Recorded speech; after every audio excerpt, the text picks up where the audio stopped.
मृदा आणि जलसंधारण विभागाची भरती प्रक्रिया रद्द करण्यात आली आहे। स्थापत्य अभियंत्याच्या ही पदं होती 670 पदांसाठी ही जी भरती होती ती रद्द करण्यात आली आहे। भरती प्रक्रियेतील गैरव्यवहारामुळे अखेर ही भरती रद्द करण्यात आली आहे। टीसीएस मार्फत ही भरती केली जाणार होती, मात्र ही भरती रद्द केल्याची माहिती समोर येते। तर 670 पदांसाठी ही भरती होती आणि त्यासाठी 52,690 विद्यार्थी परीक्षेला बसलेले होते, पण यामध्ये गैरव्यवहाराचा आरोप झाल्यानंतर आता ही भरतीच रद्द केल्याची माहिती समोर येते आहे। त्यामुळे आता पुढे नेमकं काय होणार हा सवाल या ठिकाणी उपस्थित होतोय। भरती प्रक्रियेतील गैरव्यवहारामुळे भरती प्रक्रिया आता रद्द करण्यात आलेली आहे। स्थापत्य अभियंत्याच्या 670 पदांसाठी झालेली भरती रद्द केली आहे।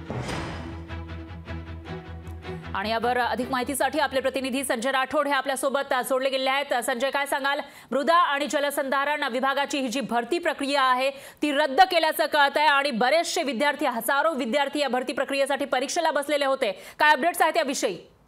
नक्की फरा एकंदरीत पाहिलं तर मृदा जलसंधारण विभागाच्या तर्फे 670 पदाची भरती होती आणि या भरतीमध्ये 52,690 विद्यार्थी बसले होते। एकंदरीत पाहिलं तर या भरतीमध्ये गैरव्यवहार झाल्याचा आरोप सुद्धा या ठिकाणी करण्यात येत आहे। तर दुसरीकडे या संदर्भात जे मृदा आणि जलसंधारण मंत्री संजय राठोड यांनी या सगळ्या संबंधित याकडे लक्ष दिलेलं आहे आणि ही प्रक्रिया जी आहे ही रद्द करण्यात आलेली आहे आणि ह्याच विषयासंदर्भात त्यांनी आता माहिती सुद्धा बोलावली आहे आणि या संदर्भात त्यांच्याशी संपर्क साधला असता त्यांनी जे आहेत जे यामध्ये दोषी आढळले असेल तर त्यांच्यावर नक्कीच कारवाई करण्यात येईल असं सुद्धा त्यांच्याकडे सांगण्यात आलेलं आहे। भरती नेमकी मग कधी होणार असाही सवाल उपस्थित होतोय।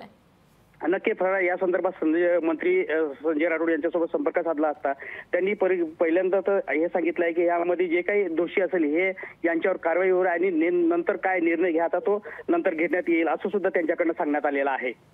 निश्चितच संजय, धन्यवाद तुम्ही दिलेल्या या माहितीसाठी। तुमच्याकडून याविषयीची अपडेट आपण घेत राहूयात। मात्र आता मृदा आणि जलसंधारण विभागाची जी भरती प्रक्रिया सुरू केलेली होती ती रद्द झाल्याचं दिसतंय। लोकशाही मराठी ऐका, पहा, जागरूक रहा।